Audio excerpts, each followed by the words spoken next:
Hello আমার ভালোবাসার বন্ধুরা, কেমন আছো সবাই? আশা করি সকলেই ভালো আছো। আমি তোমাদের প্রিয় চুমকি আপু আবারও চলে আসলাম নতুন একটি গল্প নিয়ে।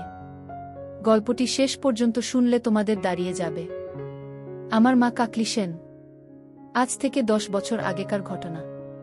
আমার বয়স তখন 9 বছর। আমার বাবা ট্রান্সফার হয়ে আসে একটি গ্রামে। আমার বাবা জয়ন্ত সেন একজন ডাক্তার, এই গ্রামের একটি হাসপাতালে আসে। আমরাও কিছুদিন পরে সেই গ্রামে আসি। আমরা বলতে আমি আর মা। গ্রামটি খুব সুন্দর ছিল।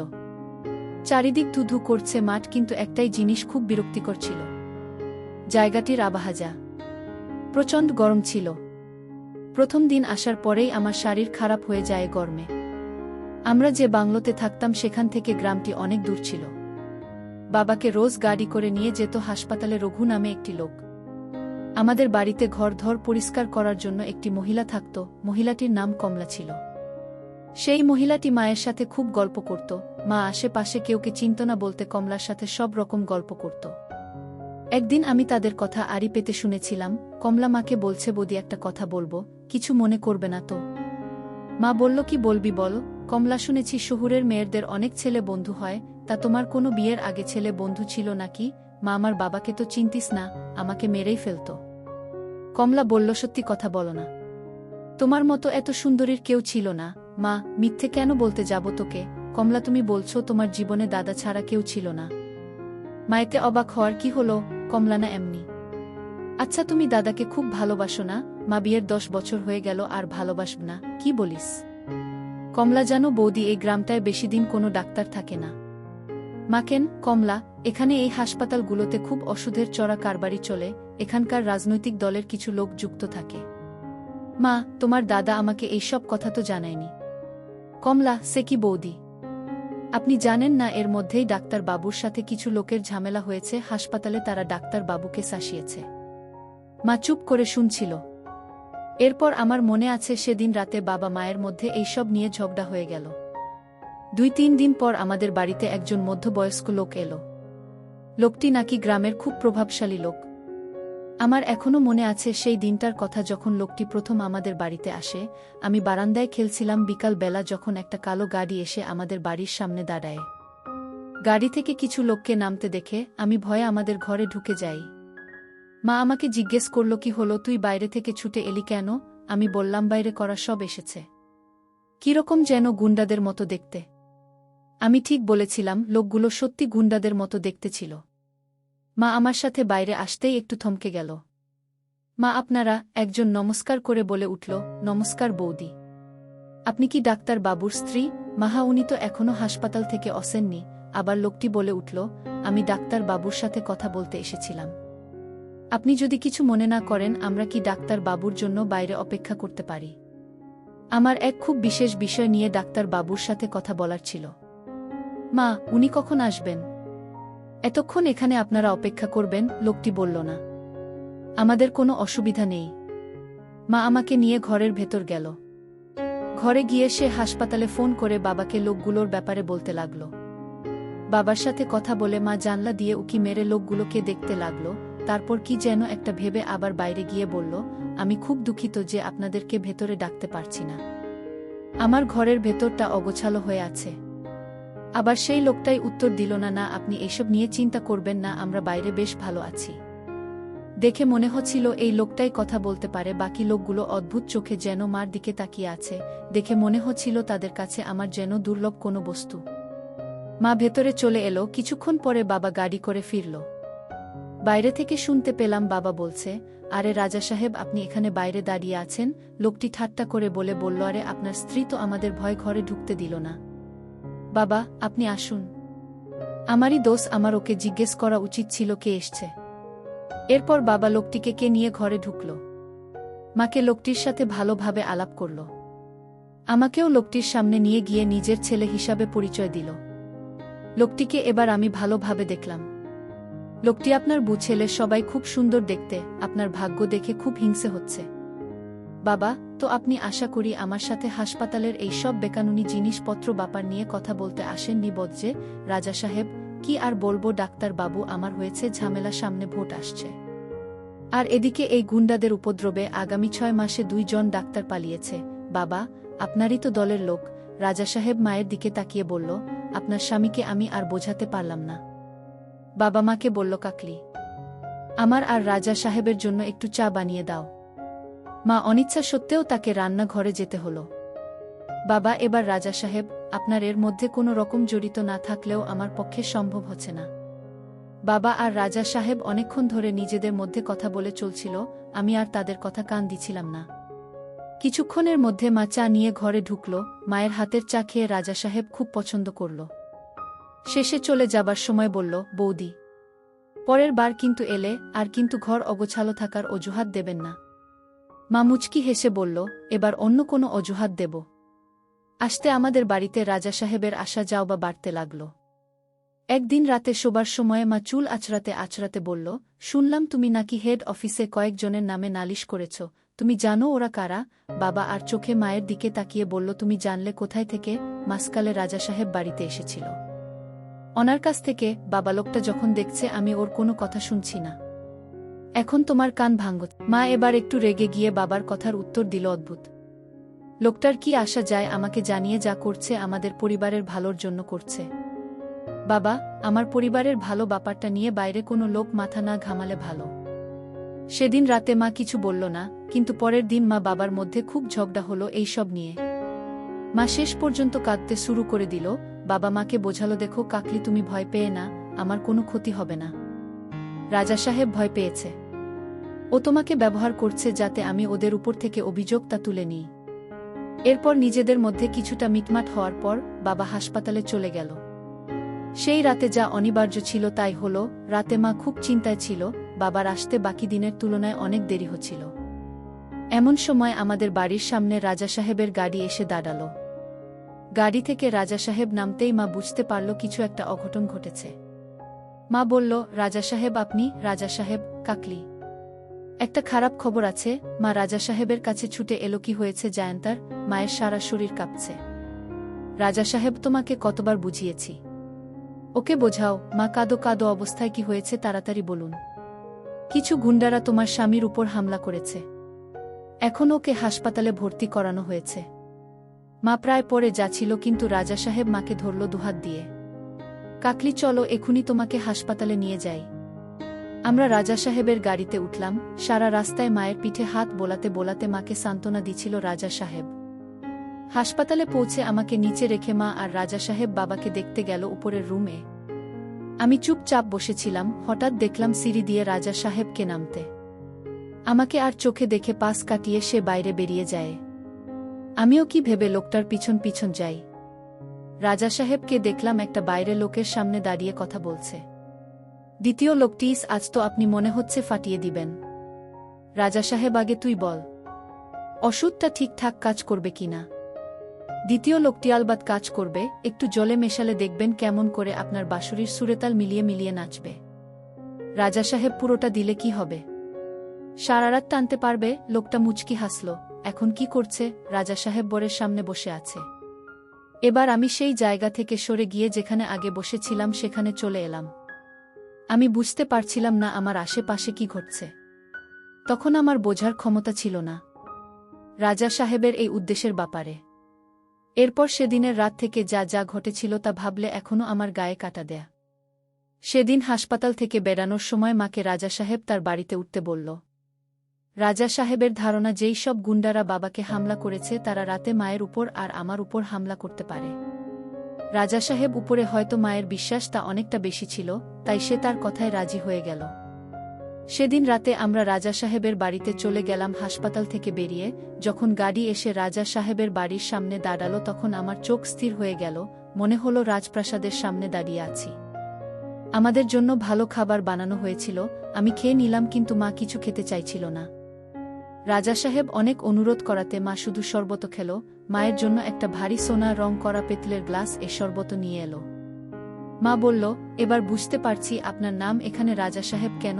রাজা সাহেব, আমি হচ্ছি এই গ্রামের সবচেয়ে বড় ভিখারি।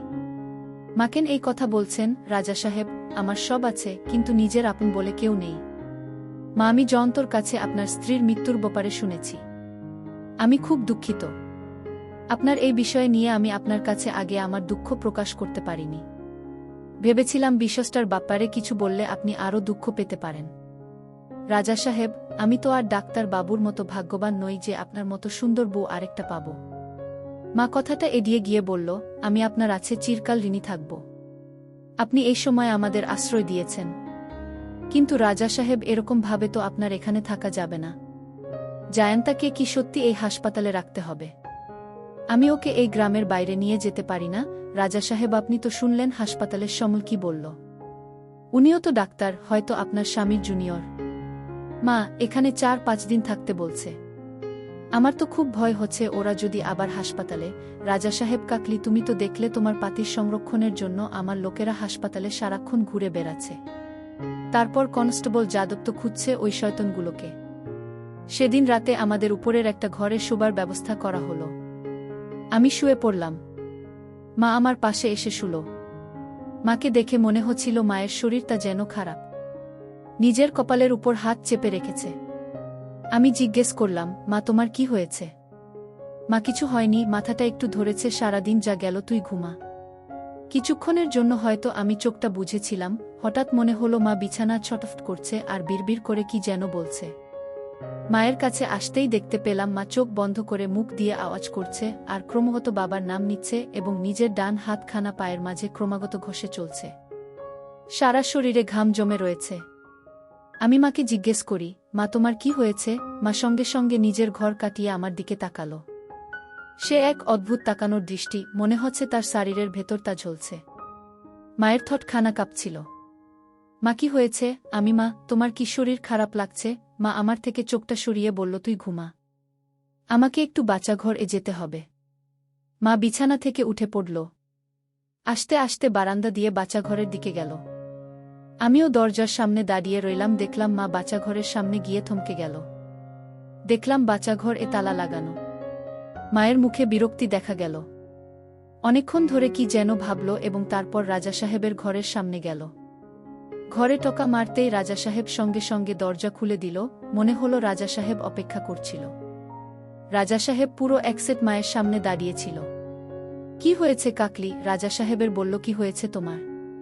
তোমার স্বামীর কথা চিন্তা করে ঘুম আসছে না? মা তৎক্ষণাৎ নিজের ঘরটা কাটিয়ে, না রাজা সাহেব, আমার একটু বাচ্চাঘরে যেতে হবে।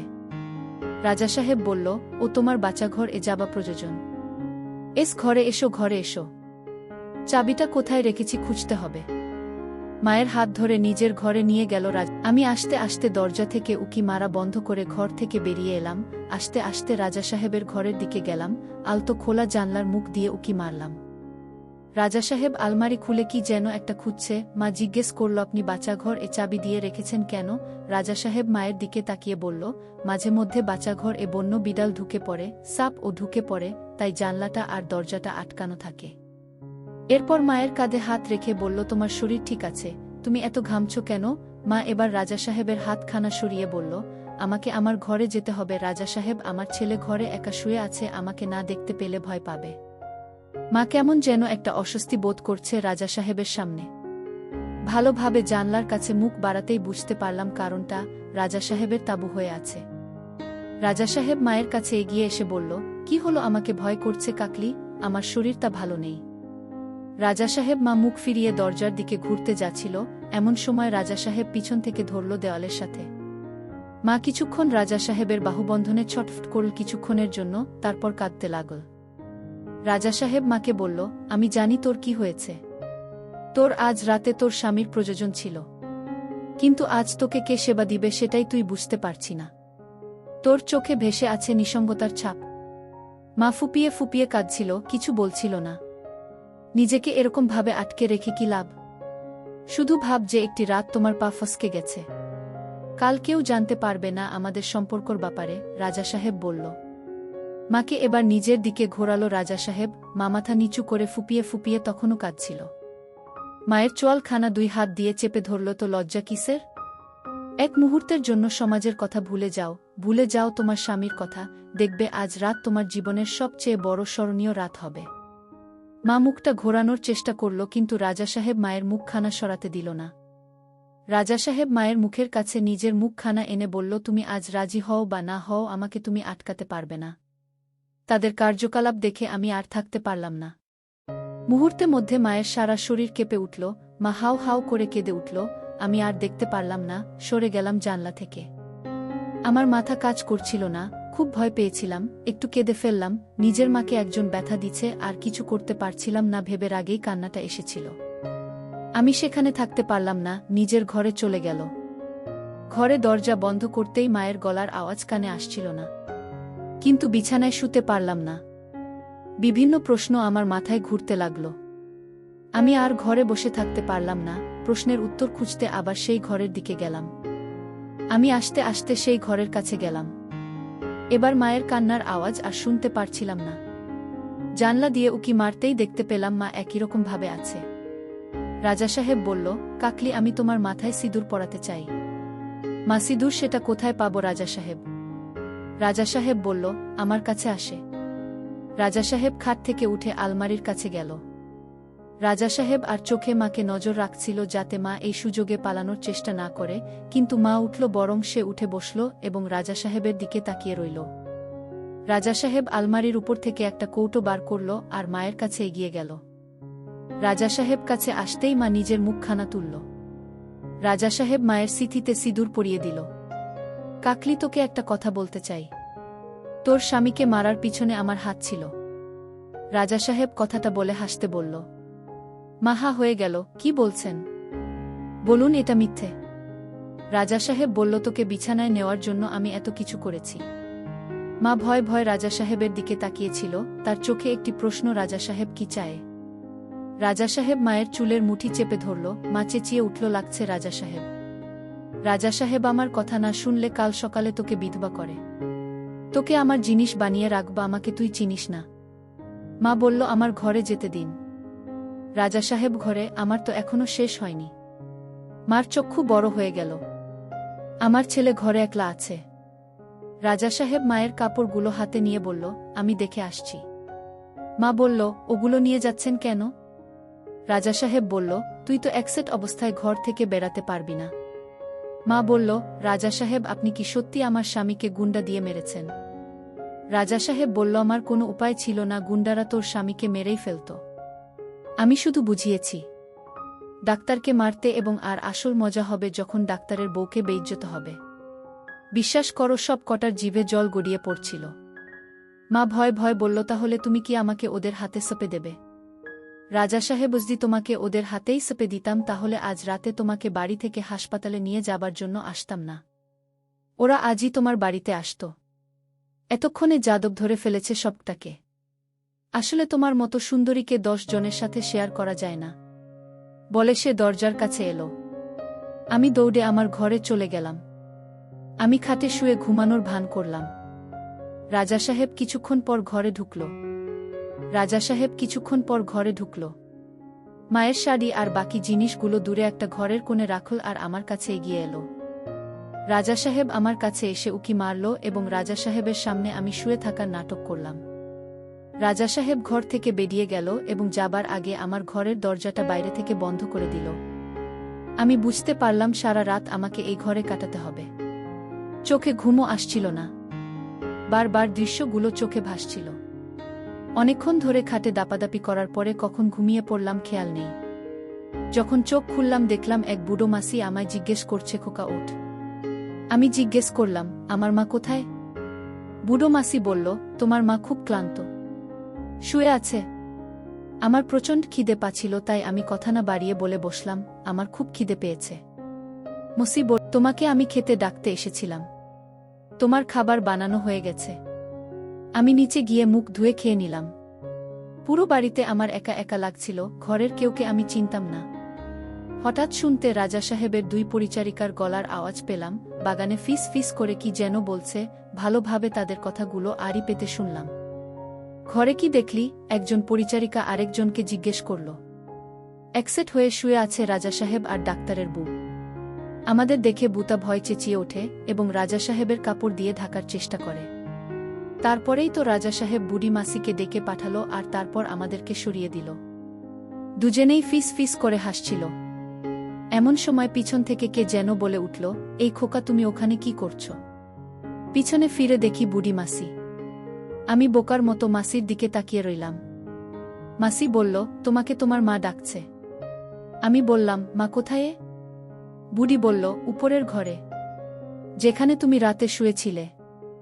আমি দৌড়ে উপরের ঘরে গেলাম। বাইরে থেকে মা আর রাজা সাহেবের গলার আওয়াজ শুনতে পেলাম। মা কাঁদতে কাঁদতে রাজা সাহেবকে বলল, কাল রাতের ঘটনা কোনো ভালোবাসা ছিল না। আমাকে ভেষজ খাইয়ে আপনি আপনার ইচ্ছের বিরুদ্ধে কাজ করেছেন। আমি আমার স্বামীকে এই গ্রাম থেকে নিয়ে যেতে চাই। রাজা সাহেব, আমি তোমায় বাধা দেব না। আমার লোকেরা তোমাকে গাড়িতে তুলে দেবে। আমি ঘরের দরজার সামনে দাঁড়িয়েছিলাম, মা আমাকে দেখতে পেয়ে চুপ হয়ে গেল। নিজের চোখের জল মুছে ফেলে আমাকে বলল, আয় এখানে, আমরা এখুনি বাবার কাছে যাব। রাজা সাহেব ঘর থেকে বেরিয়ে যাচ্ছিল, কিন্তু মা রাজা সাহেবকে বেড়ানোর আগে একটা কথা শুনিয়ে দিল, আপনার কোনো সাহায্য আমাদের প্রয়োজন নেই। আমরা কিছুক্ষণ পর হাসপাতালের দিকে রওনা দিলাম। হাসপাতালে গিয়ে বাবাকে মা এখান থেকে নিয়ে যাবার কথা বলল। বাবা নিজেই বলল, এখান থেকে যাওয়া সম্ভব নয়। মাকে বাবা বলল রাজা সাহেবের বাড়িতে থাকতে নিরাপত্তার জন্য, কিন্তু মা শুনল না এবং বলল যে সে আমাকে নিয়ে আমাদের বাংলোতে থাকবে। যখন আমরা সেখান থেকে ফিরছিলাম, আমাদের দেখা যাদবের সাথে হলো। যাদব আমাদেরকে থানায় আসতে বলল। পুলিশ ভানে যেতে যেতে যাদব জানালো যে কাল রাতে রাজা সাহেব তাদেরকে আমাদের চলে যাবার পর আমাদের বাংলোতে লুকিয়ে থাকতে বলেছিল। লোকগুলো যারা আমার বাবার উপর হামলা করেছিল, তারা সত্যি আমাদের বাড়িতে হামলা করেছিল এবং পুলিশ কিছুজনকে গ্রেফতার করেছে, যদিও 2-3 জনকে তারা ধরতে পারেনি। যাদব বলল যে তার মায়ের বিবৃতি দরকার যে এই লোকগুলোর আমাদেরকে মারার চেষ্টা করেছে, যাতে সে লোকগুলোর নামে কেস ঠুকতে পারে। সেদিন থানা থেকে বেরিয়ে মা ইন্সপেক্টরকে অনুরোধ করল যে আমাদেরকে তারা রাজা সাহেবের বাড়িতে পৌঁছে দেয়া। আমরা রাজা সাহেবের বাড়িতে পৌঁছতে বুড়ি মাসি বলল, তুমি ফিরে এলে ডাক্তারের বউ, আমি জানতাম তুমি ফিরে আসবে। মা কোনো কথা উত্তর দিল না। আমরা যে ঘরে ছিলাম সেই ঘরের দরজা খুলে দিল। মা আমাকে বলল, তুই একটু একা থাক, আমি একটু বাইরে থেকে আসছি। মাকে দেখলাম বারান্দায়। বুড়ি মাসিকে জিজ্ঞেস করল, রাজা সাহেব কোথায়? বুড়ি হাসতে হাসতে বলল, তুমি চলে যাবার দুঃখে বাইরে পুকুরটায় স্নান করতে গেছে। মা বলল, বাইরের পুকুর? আমার ওনার সাথে একটু কথা বলার ছিল। বুড়ি মাসি বলল, চল বউ, তোমাকে রাজা সাহেবের কাছে নিয়ে যাই। তোমাকে দেখলে রাজা সাহেব দেখলে খুশি হবে। মাকে দেখলাম বুড়ি মাসির পিছন পিছন যেতে। আমি নিজেকে আটকাতে পারলাম না, তাদের পিছন পিছন যেতে লাগলাম। অবাক হয়ে গেলাম যখন দেখতে পারলাম যে পুকুরটির কথা বুড়ি মাসি বলছিল সেটা ঠিক রাজা সাহেবের বাড়ির বাগানের জঙ্গলের পিছনে। পুকুরের সামনে দেখতে পারলাম সকালে যে 2 জন পরিচারিকার কথা আমি তখন আড়ি পেতে শুনছিলাম, তারা রাজা সাহেবের সাথে পুকুরে স্নান করছে আর হাসাহাসি করছে। রাজা সাহেবে স্নান করা দেখে মা লজ্জা পেয়ে গেল এবং চোখ নামিয়ে ফেলল। বুড়ি মাসি ঠোঁটটা বেঁকিয়ে বলল, ওরে লাজুক মেয়ে, যা, লজ্জা না পেয়ে রাজা সাহেবের কাছে যা। একসাথে স্নান কর আর দুটোকে বল উপরে আসতে, ঘরে অনেক কাজ আছে। বুড়ি মাসি মাকে ধাক্কা দিয়ে বলল, যা, এত ভাবছিস কি? আমি চললাম, আমার অনেক কাজ আছে। মা কিছুক্ষণ দাঁড়িয়ে থেকে জঙ্গলের গাছের ফাঁক দিয়ে রাজা সাহেব আর 2 পরিচারিকার স্নান করা আর রাজা সাহেবকে স্নান করানোর দৃশ্য দেখছিল। তারপর মা পুকুর ধারে এসে দাঁড়াল। রাজা সাহেব মাকে এবার দেখতে পারল। রাজা সাহেব মাকে দেখে একটু ব্যাকা ভাবে হেসে বলল, কি হলো কাকলি? আমি ভাবলাম তুমি এতক্ষণে গ্রাম ছেড়ে চলে গেছ। মা বলল, আপনি জানতেন আমি গ্রাম ছেড়ে এখন যেতে পারব না। রাজা সাহেব বলল, এখানে এসছো কেন? মা নিজের চুলের খোপা বানাতে বানাতে বলল, আর অন্য কোনো জায়গায় নিজের ছেলেকে নিয়ে একা থাকার সাহস হল না। রাজা সাহেব, আমি কোনো মহাপুরুষ নই। তোমার মতো মহিলাকে যখন খুশি স্বীকার করতে পারি। মা, আমার তো আর কিছু নেই আপনার কাছে হারানোর জন্য। মা পুকুরের জলে নামতে লাগল। রাজা সাহেব বাকি 2 জনকে ইঙ্গিত করল পুকুর ছেড়ে উপরে যেতে। 2 পরিচারিকার চোখে মায়ের প্রতি একটু রাগ আর হিংসার আভাস বুঝতে পারলাম। 2 জনে সাঁতার কাটতে কাটতে মায়ের পাশ কাটিয়ে বেরিয়ে গেল। হঠাৎ দেখলাম রাজা সাহেব সাঁতার কাটতে কাটতে মায়ের কাছে এসে দাঁড়াল। তোমার এখনো একটা ছিদ্র আমি এখনো দখল করিনি, তুমি সব কিছু হারাওনি এখনো। মা এই কথাটি শুনে একটু ভয় পেয়ে পিছিয়ে গেল। রাজা সাহেব বলল, এত ভয় কিসের? ওটা আমি তোমার ইচ্ছের বিরুদ্ধে নেব না। রাজা সাহেব বলল, গতকালকের রাতে আমাকে তুমি স্বর্গে পৌঁছে দিয়েছিলে কাকলি। তোমার এই মিষ্টি গন্ধ আমাকে পাগল করে দিয়েছিল। মা এই কথাগুলো শুনে জোরে জোরে নিঃশ্বাস নিতে লাগল। রাজা সাহেব মায়ের মুখের কাছে নিজের মুখখানা নিয়ে এলো। ভেবে দেখো কাকলি, প্রত্যেক রাতে আমার মতো পশুর সাথে তোমাকে থাকতে হবে, বিশ্রাম হবে না তোমার। মা চোখ তুলে রাজা সাহেবকে বলল, আমি রাজি। কিন্তু একটু পর রাজা সাহেব বিকৃতি অত্যাচার সহ্য করতে না পেরে মা বলল, আমি আর সহ্য করতে পারছি না, আমাকে তুলে দিন ওই লোকগুলোর হাতে, আমাকে ওরা একেবারে মেরে ফেলুক। রাজা সাহেব মুচকি হেসে বলল, তা কি করে হয় বল? আমি শুধু তোকে সুরক্ষা দিচ্ছি না, তোর ছেলে আর তোর স্বামীকে সুরক্ষা দিচ্ছি। মা উঠে পড়ল এবং পুকুরের জলে মুখ ধুতে লাগল। রাজা সাহেব পিছন